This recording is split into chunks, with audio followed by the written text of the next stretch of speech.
제목을 같이 한번 하시겠습니다. 시작. 내 부모를 즐겁게 하라. 누가 말씀하셨어요? 예? 제가 이야기 드린 게 아니라 하나님이 명령하셨어요. 내 부모를 즐겁게 하라. 내 부모를 기쁘게 하라. 하나님의 뭐라고요? 명령이다. 명령은 어떻게 되느냐니까 안 지키면 많이 혼난다. 예. 명령 불복종하면 된다 안 된다? 안 된다. 그래서 반드시 명령한 것은 어떻게 해야 된다? 지켜야 된다. 이게 주의 길을 걸어가는 거예요. 이게 주 안에서 우리가 가정이 잘 되고 복받는 길인 줄 믿습니다. 사실 어버이 주일이 어디 있어요? 365일이 어버이날이지 뭐. 어린이날이 365일이 아니고 사실은 365일이 저는 어버이날이라고 생각해요. 왜 그래요?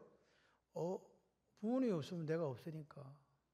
우리 딸이 어버이날이라고 카톡인가 무엇인가가 왔어요. 뭐라 그랬냐니까 이 아이가 엄마, 아빠 제가 없었으면 부부의 날 될 뻔했으니까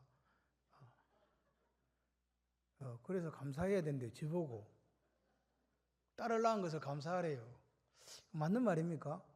듣고 보니까 그래 지가 없으면 부부의 날이 될 뻔했네 라는 생각을 합니다. 그런데 이 땅에 부모 없이 태어난 사람이 있나요? 없잖아요. 그래서 하나님께서 말씀하시는 거예요. 네 부모를 즐겁게 하고 기쁘게 하라고. 내가 이 땅에 태어난 게 부모님이 없으면 불가능하다. 그래서 저희들이 이렇게 생각을 해보면서 나는 내 자녀에게 어떻게 하고 나는 내 부모에게 어떻게 하는가 하는 생각을 조금 해봤어요. 이 빅토르 위고 아시죠? 그 레미제라블 노틀담의 꼽주를 했던 작가.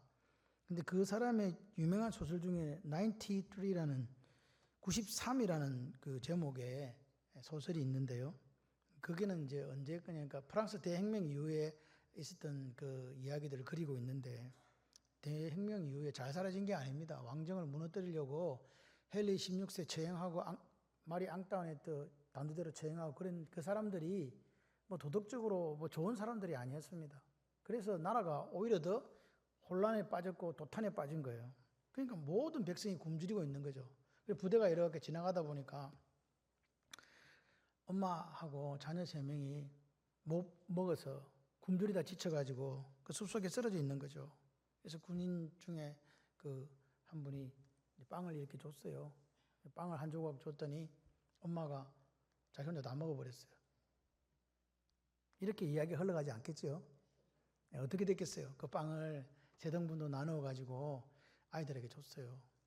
애들이 그걸 보면서 막 먹으면서 얼마나 기뻤겠어요. 그리고 옆에 보는 젊은 군인이 그 빵을 준 상사한테 이야기합니다. 저 엄마는 배가 안 고픈가 봐요. 그렇게 이야기를 한 거죠. 그랬을 때 그 상사가 뭐라 할게요? 저게 어머니야. 자기는 굶으면서도 누구한테 줘요? 자식한테 줘요. 내 입에 들어간 거 하나도 없지만 아이들이 그 빵을 먹으면서 기뻐하는 모습을 보고 더 크게 기뻐하는 게 엄마다. 부모다. 기독교는 효도의 종교입니다. 효도하지 않는 사람은 참된 그리스도인이라고 할 수가 없어요. 성경을 읽어보세요. 네 부모에게 효도하면 장수하고 땅에서 잘 된다. 할렐루야. 부모를 공경하고 그 10계명 중에 하나 나올 정도로 하나님 넣어놨다니까요. 반드시 해야 된다. 부모를 어떻게 하라고? 공경하라고. 그래서 이 효자 한자로 효자가 이렇게 돼 있잖아요. 이게 어떻게 된 한자냐니까 늙을 노자에 아들 자자가 있는 거예요. 그러니까 아들이 늙은 어머니를 업고 있는 게 효라고요. 아멘을 안 하시는 거 보니까 엄마 아빠 업어주기 싫은가 봐요. 이 업고 있는 게 자녀가 이제 부모가 옛날에는 나에게 먹을 걸 주고 입을 걸 주고 다 줬는데 이제는 힘이 없잖아요. 이제는 능력도 안 되잖아요. 그런데 그 연로하신 부모님을 자녀가 업고 있는 게 그게 효도라고요. 그러면 우리가 생각해 봐야 돼요. 부모가 누구냐 도대체? 여러분, 나를 낳으신 부모는 당연히 부모죠. 그런데 성경에서는 이 웨스트민스터 대요리 문답에서는 124번에 이렇게 얘기합니다. 친부모뿐만 아니고 연령에서 연장자도 부모다. 두 번째, 은사, 달란트에 있어서 그 큰 은사를 가지고 있는 사람도 부모다. 그리고 하나님 법령에 의해서 가족이 된 사람들도 부모다. 나아만 장군이 왔을 때에 그 종이 이렇게 이야기합니다. 아버지 그러잖아요. 종이 자기 주인을 보고 뭐라 그래요? 아버지 이렇게 이야기합니다. 그리고 교회에 권위 있는 자, 그러니까 목사나 장로, 나라에서 권위 있는 자, 왕도 아버지다. 그리고 윌리어드는 이 하이델베르그 문답에서 뭐라고 하니까 교사도, 가르치는 교사도 부모다. 옛날에 우리나라가 왕하고 아버지하고 스승은 뭐 받지 마라? 그림자 받지 마라. 그만큼 뭐 해야 된다? 존경해야 된다. 그래서 여기서 부모를 다시 해석해 보면 내를 낳아주신 육신의 부모, 하나님은 당연히 아버지가 맞고요. 그리고 연령의 연장자, 내보다 나이가 많아요. 그런 분들도 아버지다. 그 다음에 국가를 다스리는 통치자, 왕이나 대통령도 아버지다. 그리고 교회의 지도자, 리더십을 갖고 있는 목회자나 장로도 아버지다. 그리고 아이들을 가르치는 교사도 아버지다. 부모다. 학교에서 스승으로 가르치는 분들도 부모다. 아멘을 안 하시는 거 보니까 별로 이거 어디 나와 있다고요? 웨스트민스터 대열이 문답에 나와 있는 거예요. 당신이 그리스도인이라면 그렇게 생각하고 살아야 됩니다. 그래서 로만 캐톨릭에서는 뭐라고 이야기합니까? 그 교역자를 뭐라고 불러요? 파더라고 하잖아요. 아버지 그러잖아요. 신부를 보고 아버지 그렇게 이유가 이거예요. 그렇기 때문에 우리가 오늘 나를 낳아준 분은 당연하고 낳아주지 않은 분들에 대해서도 내 부모와 같이 여겨라 이렇게 이야기를 하는 거죠. 이게 기독교입니다. 디모데전서 5장에 이렇게 얘기합니다. 늙은 이를 꾸짖지 말고 권하되 아비에게 하듯 해라. 아버지에게 하듯 해라. 늙은 여자를 어떻게 하냐? 어머니에게 하듯 해라. 늙은 여자에게. 무슨 말입니까? 교회에 연장되는 연로한 머리에 이슬이 내린 분들에게 어떻게 하라고요? 아버지, 어머니 대하듯 하라. 그 말 아닙니까? 예, 그렇게 하라는 겁니다. 그래서 오늘 우리가 교회는요, 피로 맺어지지 않았지만 우리는 권속이 된 거예요. 가족이 된 거라고요. 그렇죠? 그래서 우리가 그렇게 여기며 살아야 된다. 오늘 이제 어버이 주일을 맞이했잖아요. 여기 보니까 부모님을 즐겁게 하자. 그죠? 부모님을 기쁘게 하자. 그런 우리가 되었으면 좋겠습니다. 첫 번째, 우리가 부모님을 즐겁게 하고 기쁘게 하려면 첫 번째 뭘 해야 되느냐? 같이 한번 해주시면 좋겠어요. 부모에게 청종하자. 이 청종이란 말이 샤마입니다. 샤마. 들으라는 이야기입니다. 너를 22절에 너를 낳은 아버지에게 청종하고. 이 청종이란 말, 샤마라는 말은 듣는다는 히브리어인데 듣는다는 말은 히브리 사람들은 반드시 지켜야 되는 거, 행해야 되는 걸로 생각해서 그렇게 살은 거예요. 이해되십니까? 그 청종이란 말은 그 말씀을 듣고 온전히 순종하는 걸 청종이라고 한다고요. 그런 사람이 누구를 기쁘게 한다? 부모님을 기쁘게 하고 즐겁게 한다 그 말입니다. 여러분 우리가 직장에 가서는 상사 말 잘 들어요 안 들어요? 네, 잘 들어요. 군대 가서 상사 말 잘 들어요 안 들어요? 잘 들어요. 왜 잘 들어요? 존경하고 사랑해서 잘 듣습니까? 말 안 들으면 혼나기 때문에 잘 듣습니까? 혼나기 때문에 잘 듣죠. 근데 엄마 아빠 말 안 들어. 왜 안 듣는지 아세요? 혼 안 나니까. 만만하니까. 그죠? 그래서 하나님께서 뭐라고 했냐니까 청종하고 하라 이렇게 한 거예요. 명령을 한 거예요. 안 들으니까. 부모 알기를 뭐같이 아니까 그렇게 하면 안 돼. 부모 말에 청종해야 돼. 이게 명령이라고요. 하나님 명령 안 들으면 어떻게 돼요? 하나님이 뭐 한다? 손봐준다. 그 말입니다. 이해되십니까? 그래서 명령이기 때문에 하나님의 말씀하신 것이기 때문에 그 길을 따라가야 된다. 그런데 사실은 왜 하나님이 부모의 말에 청종하라고 그렇게 명령을 하셨을까? 그 이유는 너를 가장 사랑하는 사람이 누구다? 부모다. 그 가장 사랑하는 사람이 너를 위해서 충고하고 권면하고 가르치면 당연히 따라야 된다. 왜? 너를 위해서 하는 거니까. 너에게 뼈에 저리도록 간절한 사랑을 담고 하는 이야기를 들어라. 청종해라. 샤마해라. 그렇게 말씀하시는 거죠. 그런데 하나님은 뭐라고요? 이렇게 네가 하면 땅에서 잘되고 장수하리라, 이 말을 다른 말로 바꾸면 하나님께서 우리에게 명령하신 엄마 아빠 말 잘 들으면, 샤마하면, 같이 한번 해보실래요? 축복, 생산, 공장, 인생 된다. 아침에 이거 따라하라니까 못 따라하더라고요. 결이 기르는 거. 축복, 생산, 공장, 인생이 된다고요. 축복을 생산하는 공장이 된다. 축복이 한 개만 되는 게 아니라 공장 된다니까. 여러분, 부모님들의 말 들어갖고 안 좋은 게 하나도 없어요. 말 안 들어가지고 막 부모님이 예를 들어서 보니까 쟤하고 결혼하면 안 되겠는데. 근데 부득부득 결혼을 한다 그래요. 안 되겠는데. 그래, 결혼하고 나서 좋답니까? 힘들고 어려워요. 그런 경우 많이 보죠. 말을 안 들어가지고. 왜 그러냐?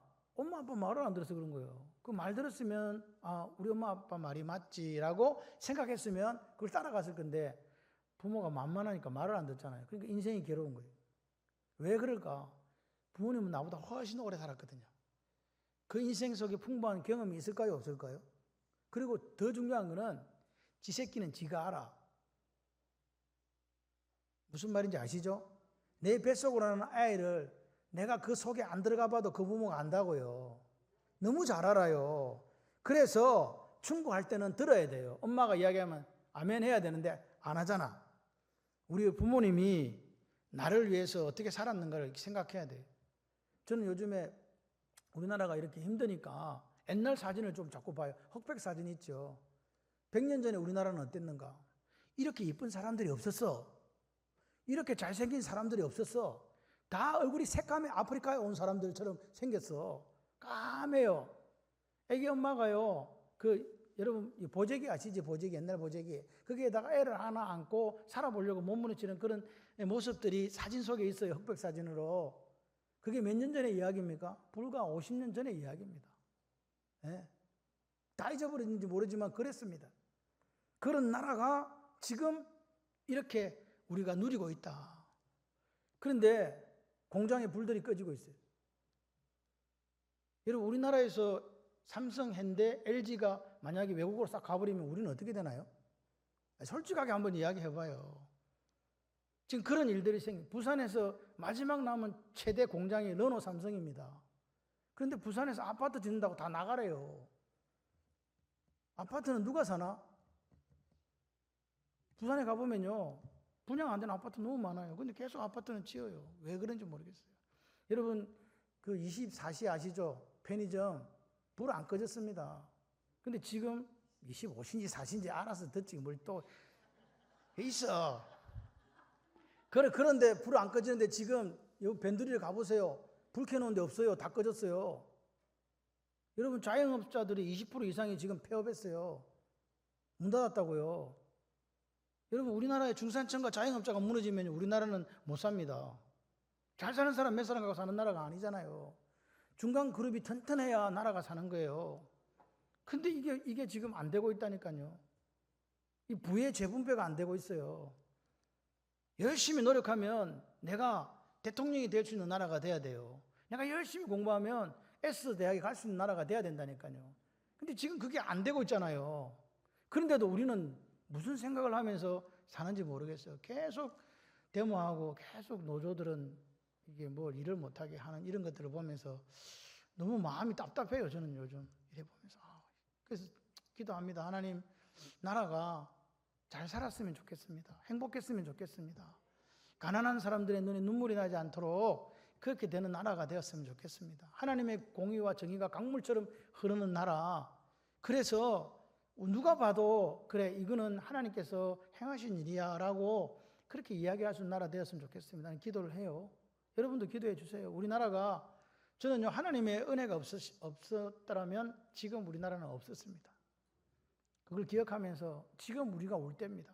지금 우리가 하나님 앞에 기도할 때고 지금 우리가 하나님 앞에 하나님 정말로 아까 장로님이 기도하셨던 것처럼 정말로 좋은 대통령이 나와서 정말로 백성들을 위해서 희생하고 헌신하고 그렇게 나라가 잘 살아갈 수 있는 나라 되기를 소원하는 눈물의 기도를 지금은 드릴 때입니다. 어떤 뭐 좌우 진영이 문제가 아니라 나라가 정말로 살 수 있는 우리는 사실 여기 지금 계신 분들 머리 허하신 분들은 뭐 조금 있다가 천국 가면 되니까 상관없어요.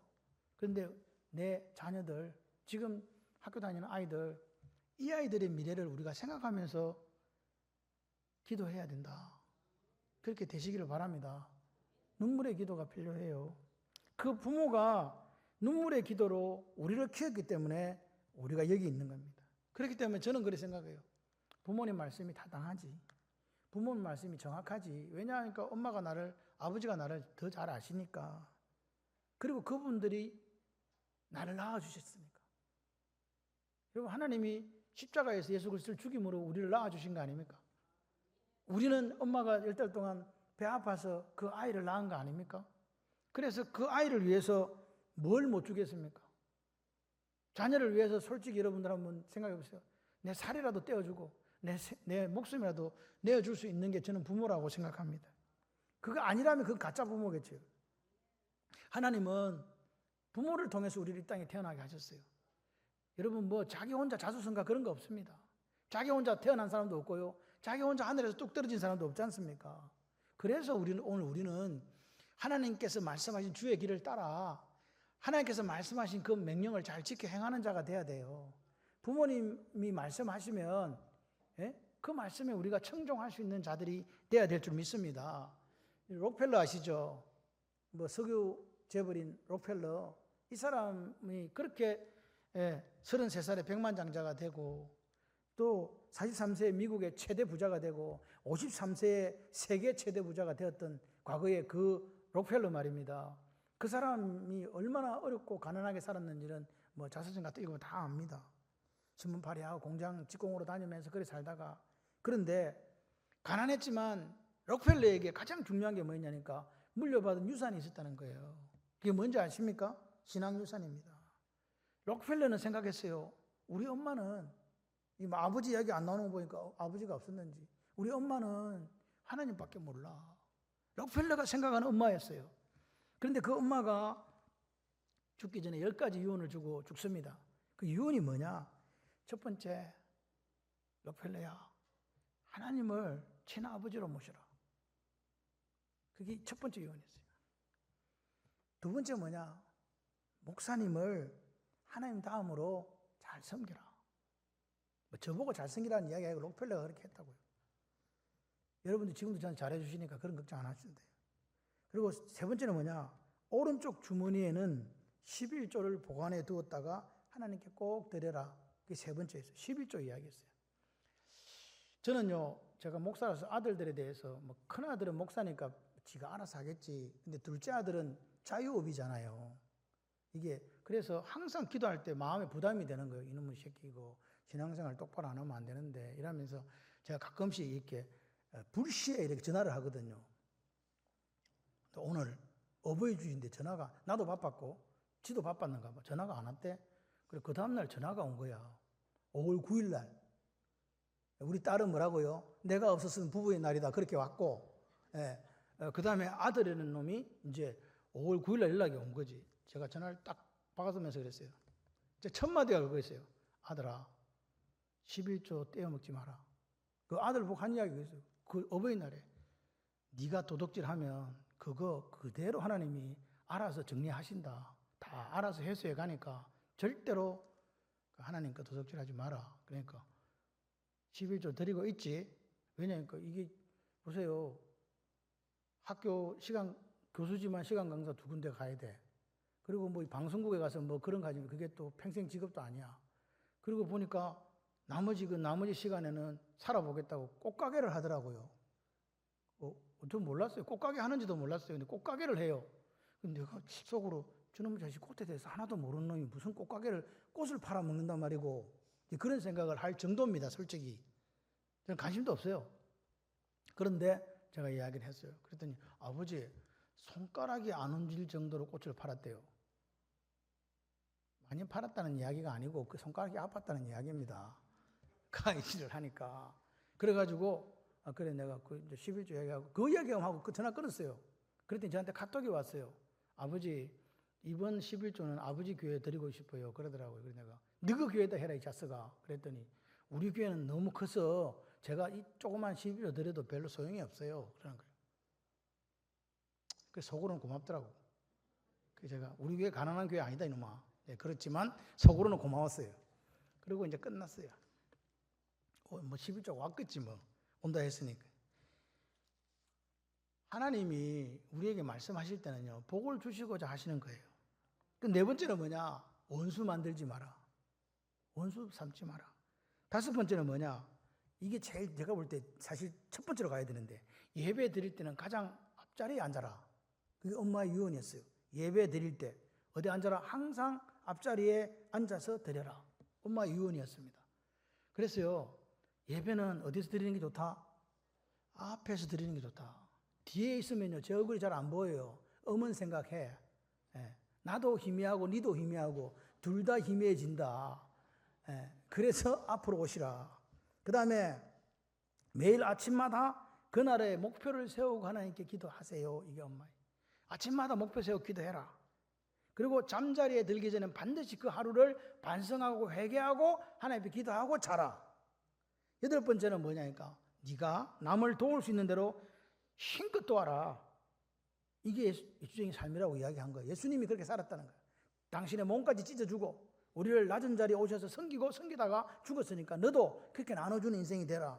그리고 아홉 번째는 뭐냐니까 주일 예배는 이게 엄마의 유언입니다. 꼭 본 교회에서 드려라. 그래서 록펠러는요. 자기 갔다가도 비행기 타고 와요. 어디에 드리려고 예배? 본교회에서 드린다고. 마지막으로 뭐냐? 아침엔 열 번째. 아침에는 제일 먼저 성경을 읽어라. 이 정도의 엄마가 돼야 되지 않겠습니까? 이대로 록펠러가 청종했더라. 어떻게 됐습니까? 그 결과가 그거예요. 신앙적으로도 모델이 되는 사람, 세계적으로도 갑부가 되는 사람, 그리고 그 록펠러 재단을 만들어갖고 자선사업도 세계적으로 하는 사람. 아멘을 안 하시네요. 우리 자녀들이 그래 되기를 바랍니다. 그러니까 부모님에게 우리가 부모님 말씀을 듣는다는 게 사실 되게 어려워요. 힘들어요. 어려운 일이에요. 왜? 내가 부모보다 잘 아는 것 같거든. 그런데 그것이 축복이요 능력의 지름길이라고 믿으시면 아멘. 하나님 말씀입니다. 이게 네 부모 아버지가 말하는 걸 청종해라. 이 말씀을 따라 살아가는 거잖아요. 그러니까 우리가 부모님의 말씀에 청종하면 하나님이 기뻐하시고 하나님이 복을 주시는 거예요. 신명기 18장 1절의 말씀처럼 오늘 네가 그 말씀을 삼가 듣고 내가 오늘 잠언서에 이야기한 그 말대로 네 부모의 말을 잘 듣고 지켜 행하면 내가 너를 세계 모든 민족 위에 뛰어난 인생 엘리온으로 그렇게 삼아 주시겠다고 하시는 거예요. 그게 하나님의 약속이라니까요. 그러니까 오늘 우리가 엄마 아빠를 즐겁게 해드리는 일이 하나님으로 받는 복의 지름길이라고 믿으시면 아멘. 그러니까 다른 것보다 더 중요한 게 뭐냐? 부모님 말씀에 청종만 잘해도 길이 열린다. 그게 성경 이야기입니다. 네 아버지를 네 어머니를 기쁘고 즐겁게 하면 내가 길을 열어주시겠다. 그게 하나님 약속이거든요. 두 번째는 뭐냐? 아버지 말을 잘 듣고 샤마에서 순종하고, 두 번째는 부모를 경홀히 여기지 마라. 이 경홀히 여긴다는 말이 무슨 말이냐? 소홀히 한다는 말이잖아요. 업신 여긴다는 말이잖아요. 멸시한다는 뜻이거든요. 부모를 그렇게 한다는 거예요. 여러분, 부모 말 안 듣는 사람 또는 직장 상사 말 안 듣는 사람의 특징이 뭡니까? 자기가 교만해서 그래. 똑똑해서 그래요. 나는 저 사람 똑똑하다는 거예요. 여러분, 부모님들이 재력이 있고 젊고 능력이 있으면 자녀들이 말 잘 듣습니까? 안 듣습니까? 늙어도 돈만 있으면 잘 듣긴 잘 듣더라. 잘 들어. 근데 이 부모님들이 이제 연세가 드셔가는 거예요. 우리나라에 솔직히 60세에 은퇴를 해요. 그래서 우리나라 노인 빈곤율이 세계적으로 이렇게 상위에 랭크되어 있지 않습니까? 그러니까 이제 우리 엄마가 이제 돈도 없네. 이제 늙었네. 그러니까 어떻게 한다고요? 도움 안 된다 이제. 그래가지고 경홀히 여긴다는 거예요. 신종 고려장이 유행하고 있다는 거 아닙니까? 그러니까 성경은 반대로 가는 거예요. 너희 부모가 힘이 없고 돈이 없고 병들었다 할지라도 뭐라고요? 경히 여기면 안 된다. 크게 여기고 존경해라. 할렐루야.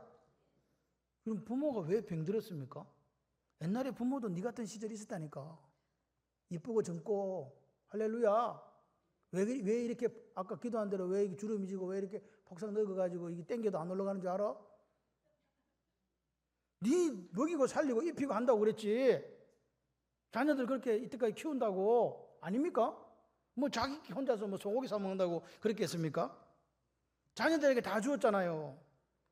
주고 또 주고 이제 주다가 줄 게 없는 그 상태까지 온 게 부모님의 모습인 거예요. 그런데 내가 요즘 이 정보화 시대에 살다 보니까 우리 엄마 아빠는 저도 전화기 이거 다 몰라가지고 물어보거든요. 저는 사실 폴더폰만 있으면 돼요. 전화 걸고 받는 것만 있으면 되는데 뭐 때문에 안 되냐? 다른 거 이렇게 뭐 이렇게 카톡인가 뭐 그런 것들 때문에 봐야 되기 때문에 그게 이런 큰 전화기가 필요 없어. 그냥 문자만 보내고 오면 돼. 근데 이제는 그 전화기가 컴퓨터하고 똑같아져 가지고 다루지를 못하겠는 거예요. 그러니까 애들이 무시하잖아요. 엄마 이것도 몰라? 그래가지고 애들이 생각하는 거지. 우리 엄마는 내보다 훨씬 덜 떨어졌다 이래가지고 그래가지고 무시한다니까요. 그렇다 할지라도 니를 낳아준 부모를 뭐 하지 마라? 경홀히 여기지 마라. 너도 나이 든다. 솔로몬 이야기합니다. 부모님의 말씀에 순종해라. 왜 순종하는지 아나? 너를 낳아준 부모니까. 그 부모가 없으면 너는 세상에 없었어. 그 이야기 지금 하는 거예요. 여러분 오늘 우리가 잘나서 이 세상에 태어난 거 아닙니다. 누가 있어서? 하나님께서 부모님들을 통해서 우리를 이 세상에 존재하게 하신 거 아닙니까? 그러니까 그것만으로도 우리는 기뻐하고 감사하고 존경하고 그게 여기에 된다. 청소년들이 부모님하고 대화할 때 요즘에 약간 애들 이상하잖아요. 의견이 다르면 부모님을 적으로 본대요. 그래서 뭐라고 했냐? 청소년과 대화법에 너는 부모를 적으로 봐서는 안 돼. 부모님의 표현 방식이 네 마음에 안 들 수도 있지만 부모님은 너를 더 사랑해서 그리고 그 사랑을 바탕으로 너한테 좋은 방향을 제시하려고 노력하고 있는 거니까 그렇게 알고 적으로 대하지 마라. 이게 청소년과 대화법에 나오더라고요. 그 잡코리아라고 있는데 취업 포털 사이트에서 조사를 했대요. 어버이날을 맞아 몇 년 전에 했는데 826명으로 대상해서 평소에 마음에는 있지만 부모님에게 잘 하지 못하는 말이 있다. 마음에 있는데 못하는 말이 있대요. 1등이 뭐게요? 예? 뭐라고요? 예? 예, 사랑합니다. 맞아요. 그러니까 말을 못하는 거예요. 바보 천치들이. 사랑합니다. 그래야 되는데 엄마 사랑해요. 이게 안 돼. 두 번째가 뭐냐? 저 힘들어요. 이제 힘들면 뭐라고 해야 돼? 힘들다고 얘기를 해야 되는데 이 얘기를 안 하는 거야. 그러니까 엄마가 잘 있는 줄 알지. 그래갖고 이제 백난다? 세 번째가 뭐냐? 고마워요. 고마워요. 이 말을 못한대요. 그 다음에가 뭐냐? 부모님한테 이 말도 하고 싶대요. 행복하게 해드릴게요, 엄마. 요것도 하고 싶대요. 그 다음에가 뭐냐? 엄마 바람대로 못해서 죄송해요. 아빠 바람대로 못해 죄송해요. 그 다음에 뭐냐? 예, 더 잘할게요. 이 마음이 있다는 거예요. 마지막에 뭐냐? 이 말도 하고 싶대요. 근데 못했대요. 바보 천치라 내가 보니까. 엄마 아빠가 최고예요. 이 말도 하고 싶대요. 근데 못했대요. 그러니까 우리 아이들이 그런 생각을 갖고 있다 없다? 있다. 근데 못한다 말을 잘. 그런데 평소에 마음과 달리 쉽게 내뱉은 말 1위 뭘까요? 제가 알아서 할게요. 그 다음에 두 번째가 뭔지 아세요?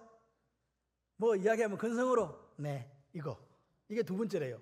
그게 쉽게 그렇게 나온대요. 세 번째가 뭔지 아십니까? 좀 요거.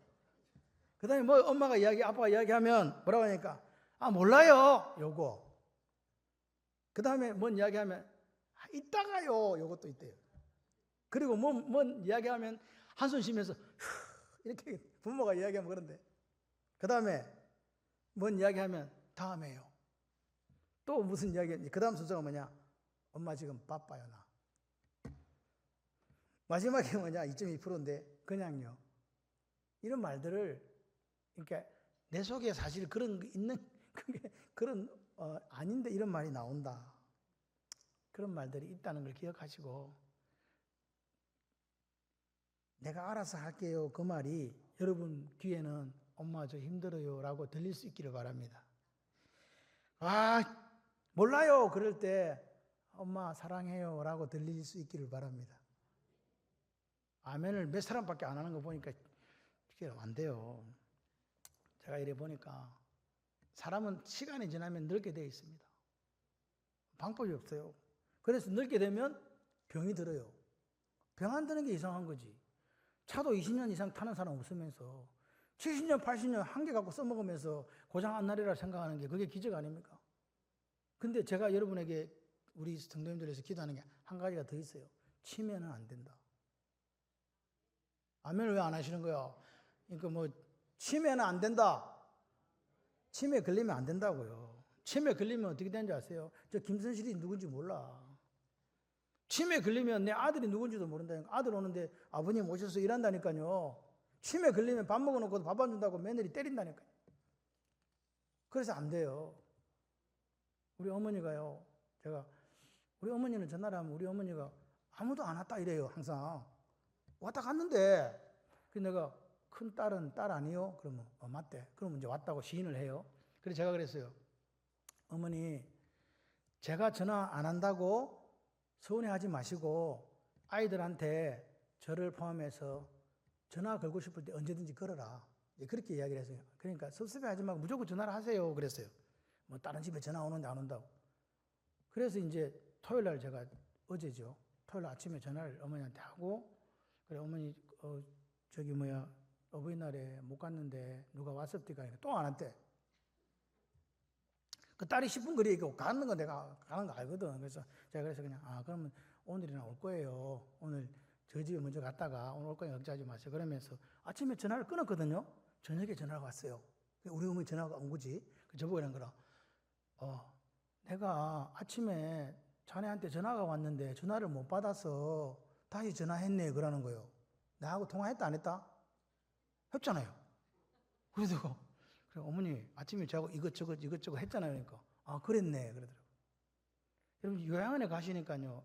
월화수목금토일이 오늘이 토요일인지를 모르는 거예요. 똑같잖아요. 밥 먹고 일어났다 왔다 갔다 하니까 변하는 게 없어요. 그러니까요 사람이요 치매가 안 걸리더라도 멍해지는 거예요. 우리 어머니가 똑똑한 사람이었거든요. 근데 멍해져가지고 그래서 제가 그랬어요. 어머니 오늘 토요일입니다. 토요일인가. 내일 제가 지금 예배 드려야 되니까 준비 좀 해야 됩니다. 그러니까 알았네. 그럼 전화를 끊어요. 한편으로는 마음이 착잡해지더라고요. 이러면 안 되는데. 근데 그것이 인생입니다. 같이 한번 해봤으면 좋겠어요. 힘 있을 때, 돈 있을 때, 부모님께 잘하자. 지금 쓰세요. 나중에 그 돈 다 없어지고 또 아들들한테 말해야 된다. 내 늙은 어미를 경히 여기지 마라. 힘도 없고 능력도 없고 도움도 안 되는 부모님께 잘하는 게 쉽습니까? 어렵습니까? 그런 거 없는데 누가 잘하는 게 쉬워요. 그런데 오늘 성경은 우리에게 얘기합니다. 늙고 병들고 무능력하고 짐이 되는 늙은 부모라고 할지라도 잘해라. 그게 기독교입니다. 다른 데 가서 이야기하지 마십시오. 오늘 무능력해진 늙은 부모를 업신여기거나 멸시하거나 경히 여기지 말라고 하나님께서 우리에게 명령하셨습니다. 그래서 연로하신 부모님들을 잘 우리는 이해해야 돼요. 이게 보니까 노인이 되면 한 주에 뇌세포가 몇십만 개가 이렇게 죽어간대요. 원래 이제 젊을 때는 죽어가고 생기고 이게 밸런스가 있거든요. 그래서 괜찮은데 나이가 계속 더 들어갈수록 죽는 게 더 많고 세포 생성되는 게 많지 않으니까 이런 일이 생긴대요. 그래서 뇌과학자들이 볼 때는 12살하고 70세의 노인하고 뇌세포 수가 거의 비슷하답니다. 그렇다고 그분이 12살 어린아이가 된 건 아닙니다. 경험이 있기 때문에. 근데 그 뇌세포 수는 그 정도 된다. 그래서 어르신들이 나이가 자꾸 조금씩 들어갈수록 어린이화 되어 가는구나. 그 여러분 그림 보셨죠? 엄마가 아기를 낳아서 이렇게 안고 있는 처음 그림으로 시작이 됩니다. 그러다가 보면 아기가 좀 커서 손을 잡고 가고 나중에는 엄마하고 이렇게 포옹도 하고 그러다가 시간 지나니까 그 늙은 엄마를 딸이 커서 마지막은 안고 있는 장면으로 끝이 나더라고요. 인생이 그렇다. 내가 태어났을 때 엄마가 나를 안고 있었고 그 부모를 함께 살아서 나중에는 마지막을 내가 그 부모를 안고 있더라. 그게 우리 모습 아닙니까? 그래서 우리가 잘해야 된다. 우리 부모님이 늙어지고 무능력해졌을 때도 절대로 경험으로 여겨서는 안 된다. 왜? 하나님이 말씀하시거든요. 나의 모습을 세상에 보일 수 있는 그 모델이 부모다는 거예요. 그러니까 하나님 다음으로 크고 귀하고 존귀한 분이 누구라고요? 엄마 아빠다 이 말입니다. 부모를 크게 생각할 때 자녀들이 크게 되는 거예요. 그리고 이 땅에 축복받게 되는 거예요. 부모를 내가 괭이 여기면 나도 망하고 저주받고 가장 어리석고 미련한 행동이라는 사실을 기억해야 됩니다. 오늘 우리가 사랑하는 부모를 크게 섬기면요, 자녀들도 거기에 비례해서 커져가요. 부모를 크게 섬길 때 내가 하나님을 크게 섬길 수가 있거든요. 여러분 눈에 보이는 부모를 업신여기고 멸시하고 경히 여기면서 눈에 보이지 않는 하나님을 어떻게 야래 경배할 수 있겠습니까? 불가능한 이야기입니다. 그래서 부모님을 우리가 제대로 섬길 때에 하나님도 제대로 섬길 수가 있는 거예요. 하나님을 제대로 섬긴다? 나는 정말로 리얼 크리스찬이다? 예수쟁이다 하는 분들은요, 반드시 부모를 제대로 섬기고 효도해요. 그게 제대로 된 그리스도인이다. 그러니까 우리는 이 어버이 주일에 그래, 부모님이 내게 아무것도 해준 게 없다 할지라도, 그분이 능력이 없다 할지라도, 그분이 병들어서 지금은 나를 잘 알아보지도 못한다 할지라도 그 부모를 즐겁게 해드리는 인생이 되겠다라는 결단이 있으시기를 바랍니다. 그리고 부모를 즐겁고 기쁘게 하는데 이게 사명이라고 오늘 25절에 내 부모를 즐겁게 하며 너희 낳은 어미를 기쁘게 하라. 이게 오늘 우리들의 사명이라고 이야기합니다. 어떻게 이 사명을 잘 감당할 수 있는가? 내가 어떻게 부모를 기쁘고 즐겁게 할 수 있는가? 그것은요, 거꾸로 생각해 보면 돼요. 내 딸아이가 나한테 어떻게 하면 내가 기뻤지? 그걸 생각하면서 내 부모에게 하는 거예요. 이해되십니까? 그러니까 딸이 나한테 이렇게 해주면 기뻐, 아들이 이렇게 해주면 내가 기쁘잖아요. 그럼 나도 엄마 아빠한테 그렇게 하는 거예요. 아버지 어머니한테. 이해가 되시면 아멘. 효자가 효자를 낳는 거예요. 부모는 자녀의 거울이에요. 여러분 고르장 아시죠? 고르장. 옛날에 있었던 고르장. 그 나라에 정했잖아요. 그래서 아들이 엄마를 이제 모시고 갔어. 그런데 이 아들은 엄마를 너무 사랑해. 그래서 그냥 버리고 온 게 아니라 지구에 짊어지고 가가지고 며칠 음식 드실 건 놓고 이렇게 지게도 놔놓고, 지게 갖고 오면 또 엄마 생각나니까 놔놓고 올라는데 같이 데려간 아들이 어떻게 지게를 잽싸게 가지고 오는 거야. 너 왜 그러냐 그랬더니 아버지 늙으면 써야지요. 그래서 어떻게 됐다? 어머니를 다시 모시고 온 거예요. 그래서 고르장이 그 뒤로 이제 없어졌다는 이야기가 있습니다. 여러분 보세요. 부모는 자녀의 거울이에요. 내가 부모님을 즐겁게 기쁘게 해드리기 위해서 노력한 만큼, 수고한 만큼 내 자녀를 통해 받게 되는 거예요. 하나님은 심은 대로 거두게 하시거든요. 여러분 우리가 착각하는 게 있어요. 뭔지 아세요? 내가 지금 여러분들이 애가 하나 둘이다 보니까 그 아이들에게 막 헌신하고 잘해주면 나중에 호도할 거다. 안 해요. 착각해서 깨어나시기 바랍니다. 그 아이들은 누구를 보느냐? 내가 내 부모에게 어떻게 하는 걸 봐요. 그래서 자녀들이 잘해서 자녀가 나에게 잘해주는 게 아니고 내가 부모님에게 한 것을 보고 그분을 기쁘게 하고 즐겁게 한 것을 보고 그 아이들이 따라한다니까요. 부모는 자녀의 거울이에요. 말씀을 마칩니다. 우리가 어버이 주일을 맞이해서 자녀들에게 뭘 물려주고 싶습니까? 라고 물으신다면 두 가지를 가르쳐주고 물려주자. 한 가지는 주의 길로 걸어가는, 하나님을 경외하고 사랑하는 록펠러 어머니처럼 신앙의 유산을 물려주자. 공부 잘하고 못하고가 문제가 아니라 하나님을 잘 섬기고 하나님 말씀을 샤마 잘 듣고 따라가는 인생 되게 하면 하나님께서 길을 여신다. 두 번째는 뭐냐? 부모에게 효도하는 법을 가르쳐 줘야 돼요. 가르쳐 주지 않으면 안 됩니다. 최고로 잘 가르치고 물려주는 방법이 뭡니까? 내가 삶의 모범을 보여주는 거예요. 어떻게 해요? 내가 부모님한테 잘하면 돼요. 아멘이십니까? 아이들이 볼 때 저게 효도구나. 나도 저렇게 하면 되겠구나 라고 되도록 그렇게 해주시기를 바랍니다. 좋은 부모가 있어야 좋은 자녀가 나오는 거 아니겠습니까? 아멘이시죠? 그래서 오늘 우리는 이날 이 어버이 주일을 맞이해서 부모님을 기쁘게 해드리는 그런 자녀가 되면 좋겠고 또 우리 자녀들을 그렇게 양육시켜가는 부모가 되었으면 좋겠습니다. 우리가 부모님만 기쁘게 해드리고 부모님만 즐겁게 해드려도 하나님은 우리의 길을 열어주십니다. 그러니까 오늘부터 우리는 이렇게 좀 결단했으면 좋겠어요. 내가 어떻게 하면 부모님이 기뻐하실까? 즐거워하실까? 그 방법을 찾으시기를 바랍니다. 그 방법을 찾으셨으면 어떻게 하면 된다? 샤마하십시오. 깨달았으면 순종하시면 됩니다. 그럴 때 저와 여러분들의 삶이 또 우리 자녀들의 삶이 축복 생산 공장 인생이 되어질 줄 믿습니다. 하나님께서 가르치신 길을 따라 걸어가는 자녀들 그리고 부모님 말씀을 잘 듣고 그 부모님을 기뻐하게 하고 즐겁게 하는 그런 인생들이 되어서 우리의 인생이 축복을 생산하는 공장 인생들 다들 되시기를 주님의 이름으로 축원합니다.